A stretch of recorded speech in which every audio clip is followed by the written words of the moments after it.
What's up guys, welcome back to my YouTube channel. If you haven't already, like, subscribe, hit the little bell notification. Trying to hit 100,000 by my birthday. I hope you can hear me okay. I'm downtown. I wanted to change the scenery a little bit, but there wasn't any traffic when I got here and now it's picking up. Working in a psych hospital, we build it up sometimes. We say, oh yes, we are there to help the kids. We are there and I love it, and it's gratifying and it's a great job, but there are cons. And sometimes we don't approach the cons because we don't want to scare staff away. Today, I'm gonna tell you the cons. And of course, these are my opinions. Everyone will find something different that they like and dislike about working there.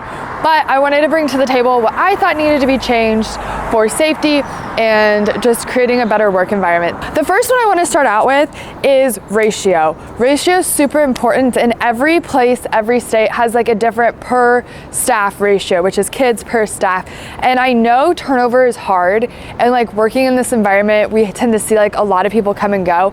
But the biggest thing I can say is you always have to have enough staff, because it is not worth putting staff's lives or people in danger, including the kids.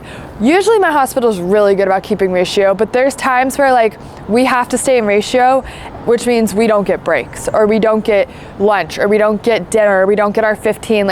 We just aren't allowed to take breaks because there's not enough staff to cover the whole unit. And that actually provides, A, it's security for the kids, but B, it wears your employees down. It shows them that, hey, we aren't a replicable, or we're not able to provide enough staff or keep enough staff or help the staff, so our turnover rate's high.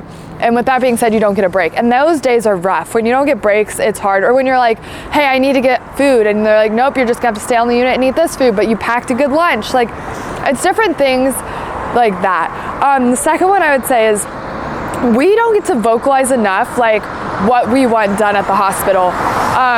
If you have an issue with the hospital, they kind of just don't listen sometimes.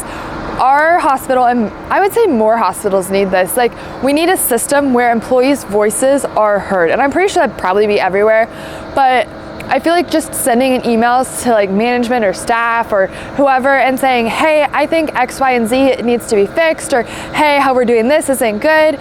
We need a system and where a staff can come as a group, maybe group meetings once a month, where they can vocalize, hey, we don't like this new policy update, we don't like this new thing on the agenda. Just something where voices are heard instead of putting in an email knowing that it's gonna be left on red and nothing's gonna be done with it. I'm a big advocate for that for any job, because I think any job should listen to their employees and see kind of what they want, because they're the ones on the floor. Another one I would say, a con of working there, I would say, is that you have to be able to physically and mentally prepare yourself.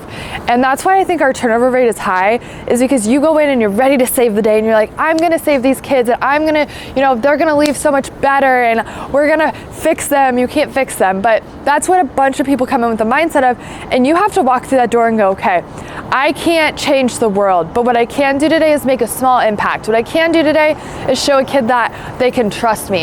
You have to go in and you have to be okay with small baby steps, but also at the same time, you have to go in, and when you leave that door to go home for the night, you have to be able to be like, okay, I am separating work from home. It was mentally draining at work, and I cannot take it out on whoever I live with, spouse, partner, roommate.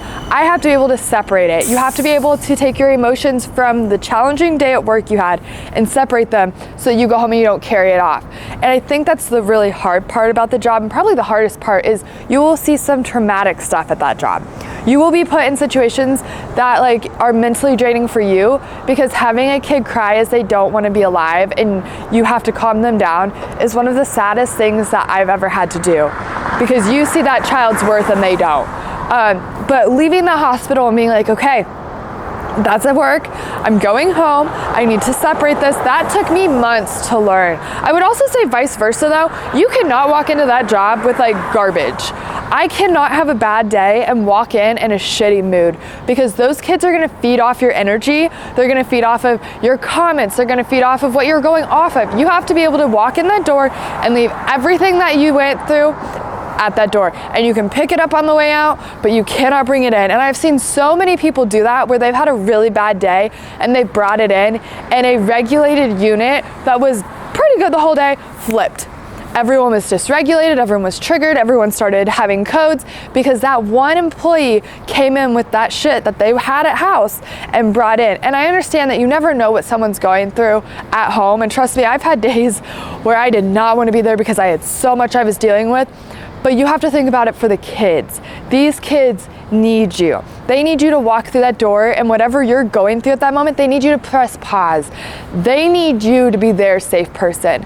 And that took a long time also to learn, but once you get a hold of it, once you're able to regulate your emotions and be like, okay, I'm not gonna take this out on you, or okay, I'm gonna walk in with a good attitude, or just something like that, or I'm gonna, it was a bad day, I got hurt, but I'm walking into the house and I'm gonna be in a good mood because nothing that happened at work needs to carry over, and nothing that happened at work was caused by the person in my house. Those were like the hardest, I think, out of all of them. Another hard one I would say is you're going to disagree on the units, and it's a lot. There are times where I've had conflicts with other staff and vice versa, and it's because we each think something else needs to be done on the unit. And that's fine. You guys aren't always gonna agree, but it's hard because you both have a love for the kids, you both have good intentions, but sometimes a different approach is usually okay to try. So whether it's restarting the unit, taking a 15, sending everyone to their rooms and saying, okay, we're done, we're shutting the unit down, everyone take a break, we'll be back in 15, versus everyone sitting on the couch and watching a movie. It depends on, like, you have to find the right people to click with.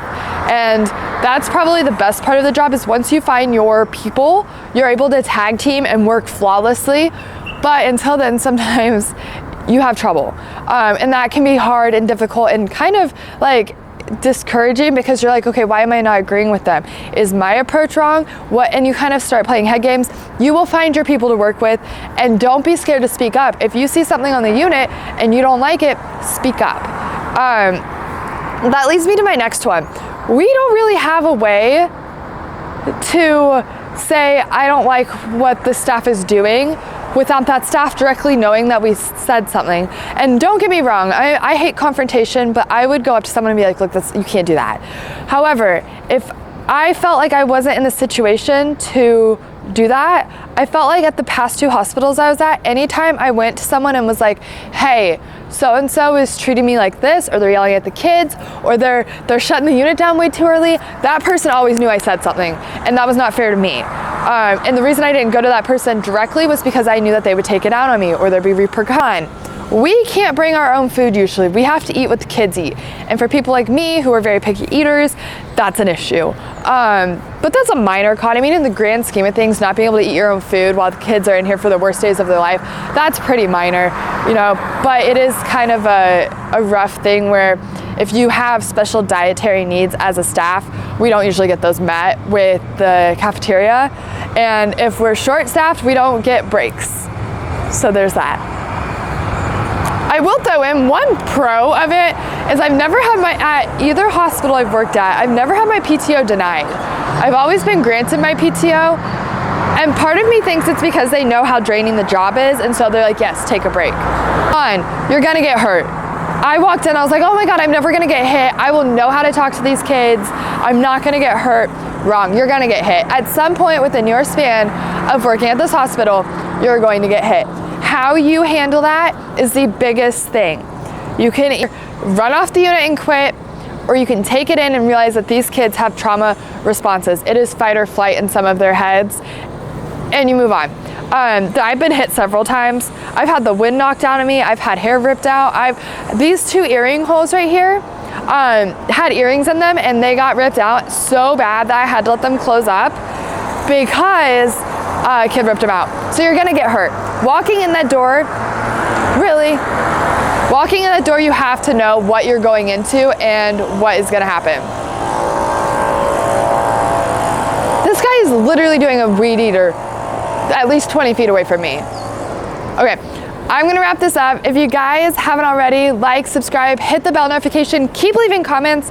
I am basing these YouTube videos off of what you guys leave in the comment section. I love you with all my heart. It might be a bad day with you, but it's not a bad life.